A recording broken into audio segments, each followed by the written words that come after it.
ইরানের প্রতিশোধের আশঙ্কায় ইসরায়েলের প্রধানমন্ত্রী বেনিয়ামিন নেতানিয়াহুকে অজ্ঞাত স্থানে সরিয়ে নেওয়া হয়েছে বলে দাবি করেছে ইরান ও ইসরায়েলের কয়েকটি গণমাধ্যম।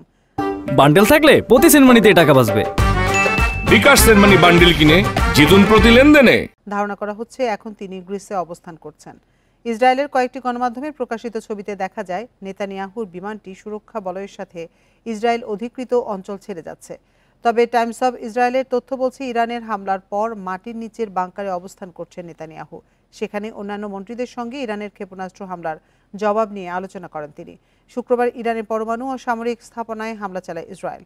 এর পরিপ্রেক্ষিতে কঠোর প্রতিশোধের হুমকি দিয়ে কয়েকশো ক্ষেপণাস্ত্র ছোড়ে ইরান।